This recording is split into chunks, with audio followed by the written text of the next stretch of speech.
Guys, మీరు dramas weekly చూస్తూ ప్రతి వీక్ స్ట్రెస్ ఫీల్ అవుతారా, లేకపోతే ఎపిసోడ్స్ అన్ని రిలీజ్ అయిన తర్వాత ఒకేసారి స్ట్రెస్ ఫీల్ అవుతారా? మీరు ఏ టైప్? నేనైతే ప్రతి డ్రామా ఆన్ గోయింగ్ చూడడానికి ఇష్టపడతాను, ఎందుకంటే I don't want to stress my body the whole day.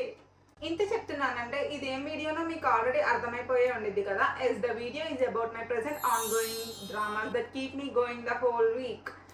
Hey guys, అన్యంగ్ అందరికి welcome back to my channel Korean పగ్లు. నేను మీ జియా. సో ఈ రోజు వీడియో ఏంటంటే, నేను హోల్ వీక్లో కవర్ చేసిన నా డ్రామాస్ అన్ని మీతో షేర్ చేసుకోబోతున్నాను. సో లేట్ చేయకుండా let start the video. So Monday Tuesday వచ్చేసి స్టిల్ షైనింగ్ అనమాట. ఇది ఆల్రెడీ అయిపోయింది. నేను అయిపోయిన తర్వాత స్టార్ట్ చేశాను. స్టోరీ ఏంటంటే, ఇది డైరెక్టర్ చాలా కాన్ఫిడెంట్ గా రామ్ కామ్ అని చెప్పి అనుకున్నారు, కానీ it turns out tragedy. Male lead వాళ్ళ పేరెంట్స్ ఒక యాక్సిడెంట్ లో చనిపోతారు. సో దాంతో మేల్ లీడ్ ఇంకా వాళ్ళ తమ్ముడు వాళ్ళ గ్రాండ్ పేరెంట్స్ దగ్గరికి వస్తారనమాట. సో ఇక్కడే వాళ్ళ స్కూలింగ్ స్టార్ట్ చేస్తారు. సో స్కూల్లో మేల్ లీడ్ ఫిమేల్ లీడ్ ని కలుస్తాడు. షీఈస్ కామ్ అండ్ కేరింగ్ అనమాట. సో ఫిమేల్ లీడ్ వాళ్ళ డాడీ ఒక హోటల్ రన్ చేస్తూ ఉంటారు. ఆయనకి కొన్ని హెల్త్ ఇష్యూస్ ఉంటాయి.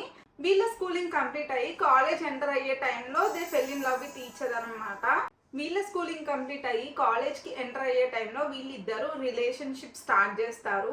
సో కాలేజ్కి వచ్చిన తర్వాత ఫిమేల్ లీడ్ ఏమో పార్ట్ టైమ్గా హోటల్ రిసెప్షనిస్ట్గా జాయిన్ అవుతుంది. మేల్ లీడ్ ఏమో చిన్నపిల్లలకి ట్యూషన్స్ చెప్తూ ఉంటారనమాట.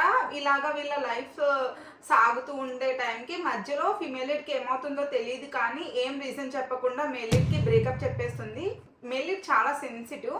దాన్ని డైజెస్ట్ చేసుకుంటూ మూవ్ ఆన్ అయ్యే లోపే మళ్ళీ ఫిమేల్ లీడ్ కనిపిస్తుంది. And you know what, they fell in love with each other మళ్ళీ అనమాట. They restarted their relationship. They are like lovely dovey couple. And you know what guys, and the same thing repeats. Female lead మళ్ళీ ఏం reason చెప్పకుండా ఒక చిన్న misunderstanding వల్ల male లీడ్కి మళ్ళీ breakup చెప్పేస్తుంది. సో దీన్ని వాడు డైజెస్ట్ చేసుకోలేక, అటు మూవ్ ఆన్ అవ్వలేక వాడు పడే బాధ ఉంటుంది చూసారు. అసలు పాపం అనిపించింది మేల్ లీడ్ని చూస్తే. నాకు ఈ డ్రామాలో ఫిమేల్ లీడ్ పైన చాలా కోపం వస్తుంది. ఏం రీజన్ చెప్పకుండా బ్రేకప్ చెప్పిద్ది, అలా మూవ్ ఆన్ అయిపోయిద్ది, మళ్ళీ వచ్చిద్ది, మళ్ళీ కలుస్తా అనిద్ది, మళ్ళీ వాడి హార్ట్ బ్రేక్ చేసిద్ది. నార్మలీ నాకు ఫిమేల్ లీడ్స్ పైన ఇష్టం చాలా ఉండిద్ది, కానీ ఈ డ్రామాలో మాత్రం నాకు ఫిమేల్ లీడ్ అస్సలు నచ్చలేదు. ఇంకా మేల్ లీడ్ లైఫ్లో స్టక్ ఆన్ అయిపోయి అటు మూవ్ ఆన్ అవ్వలేక ఫిమేల్ లీడ్ని తలుచుకుంటూ అలానే ఉండిపోతాడు. Yes guys, it's a sad ending drama. నాకు ఇది చూసాక కొంచెం 25-21 వైబ్స్ ఇచ్చింది. చూసిన వాళ్ళు ఎవరైనా ఉన్నారా? మీకు అలానే అనిపించిందా? Do let me know in the comment section. Guys, Wednesday, Thursdays are my favorite because it is sold out on you. This drama is so good, guys. Anhyo Seop as Matthew Lee. Female lead as Dami Jin and Kim Bum as Seo Eric అనమాట. So drama మొత్తం వీళ్ళ ముగ్గురు చుట్టూనే తిరుగుతూ ఉంటుంది. Drama ఏంటంటే, అన్హ్యో సియోపు ఒక కంపెనీకి CEO అనమాట. దేని గురించో తెలియదు, కానీ మనకి రీజన్స్ ఇంకా చెప్పలేదు. అతను కంట్రీ సైడ్ వెళ్ళి ఫార్మింగ్ చేస్తూ ఉంటాడు. అండ్ కింబమ్ ఏమో ఒక పెద్ద బ్యూటీ ప్రోడక్ట్స్ కంపెనీకి CEO. అండ్ ఫీమేల్ లీడ్ వచ్చేసి ఒక హిట్ షోకి హోస్ట్. హిట్ షో అంటే ఏంటంటే, మన దగ్గర నాప్టాల్ అవన్నీ ఉంటాయి కదా, అలాగనమాట. కాకపోతే చాలా మంచి ప్రోడక్ట్స్ అమ్ముతూ ఉంటారు. ఫిమేల్ లీడ్ కింబమ్ దగ్గరికి ఒక ప్రాజెక్ట్ కోసం వెళ్తుంది. సో కింబమ్ ఏం చేస్తాడంటే, తన ప్రాజెక్ట్ ఓకే చేయాలంటే తనకి ఒక కండిషన్ పెడతాడు. ఏంటంటే, తన ప్రాజెక్ట్ రెన్యూవల్ చేపిస్తే తిన కాంట్రాక్ట్ ఓకే చేస్తా అని చెప్తాడు. సో ఈ కింబమ్ ప్రాజెక్ట్ ఓకే చేయించడానికి ఈ ఫీమేల్ లీడ్ అన్హ్యోసియో విలేజ్ కి వెళ్తుంది. కానీ ఇదే తనే CEO అని తెలియక తన వెనకాలే తిరుగుతూ ఉంటుంది అనమాట. CEO నంబర్ ఇవ్వండి అని చెప్పి. సో నేను చూసినంత వరకు అయితే అన్హ్యోసియోప్ ఇంకా థింక్ చేస్తున్నాడు అనమాట, ఆ అమ్మాయి ప్రాజెక్ట్ ని ఓకే చేయాలా వద్దా అని చెప్పి. సో ముందు ఎపిసోడ్స్ లో అయితే ఓకే చేస్తాడనే అనిపిస్తుంది. మీరేమనుకుంటున్నారు? Drama is so good guys. Rom com genre కి జస్టిస్ చేసింది. సో మీరు కూడా స్టార్ట్ చేసేయండి వెంటనే. And Friday Saturdays are for Perfect Crown. Friday సాటర్డేకి ఇది పర్ఫెక్ట్ డ్రామా అనమాట. కొంచెం హిస్టారికల్ మిక్స్ తో రామ్ కామ్ ట్రై చేశారు director, and it turn out so good.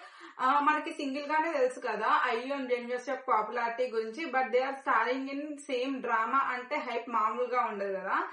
So story ఏంటంటే మెయిన్లీ ఒక క్రౌన్ ప్రిన్స్ కావాల్సిన వాడు, కానీ కొన్ని సర్కమ్స్టాన్సెస్ వల్ల అవ్వలేకపోతాడు. ఇంకా అయ్యు ఏమో ఒక పెద్ద బ్యూటీ ప్రోడక్ట్ కంపెనీకి CEO. ఇంకా అయ్యు వాళ్ళ ఫాదర్ వాళ్ళ మదర్ కి పెళ్లి అవ్వదన్నమాట. సో అందరూ అయ్యు మిస్ట్రెస్ చైల్డ్ గా ట్రీట్ చేస్తూ ఉంటారు. Even her father to. అది అయ్యూకి నచ్చదు. సో అప్పుడే డిసైడ్ అవుతుంది అనమాట, ఒకవేళ తను పెళ్లి చేసుకుంటే కంట్రీలోనే ఒక ఫేమస్ పర్సన్ ని పెళ్లి చేసుకోవాలని చెప్పి. సో అప్పుడన్నా తను ఇలా ట్రీట్ చేయడం ఆపుతారని చెప్పి. అది కూడా ఒక కాంట్రాక్ట్ మ్యారేజ్, మళ్ళీ వెంటనే డివోర్స్ తీసేసుకోవాలి అని చెప్పి అనుకుంటుంది. సో అప్పుడే ప్రిన్స్ ఇయాన్ అడుగుతుంది, నేను మిమ్మల్ని పెళ్లి చేసుకోవాలి అనుకుంటున్నాను అని చెప్పి. వెంటనే ప్రిన్స్ ఇయాన్ ఒప్పుకోడనమాట, నో చెప్పేస్తాడు. బట్ అయ్యు తన పాస్ట్ అంతా చెప్పిన తర్వాత ఓకే చెప్తాడు.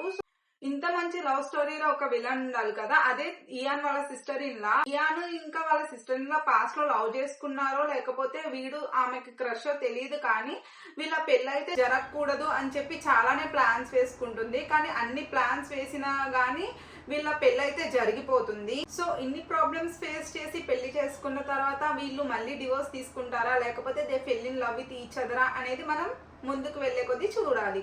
8 ఎపిసోడ్స్ రిలీజ్ అయ్యాయి. డ్రామా అయితే వర్త్ వాచింగ్, అసలు వెంటనే స్టార్ట్ చేసేయండి.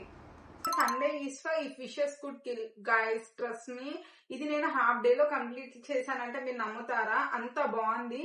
సర్వైవల్ డ్రామాస్ అంటేనే కొరియన్స్ పెట్టింది పేరు కదా. సో స్టోరీ ఏంటంటే, what if your wishes actually come true but with consequences. Sounds interesting right?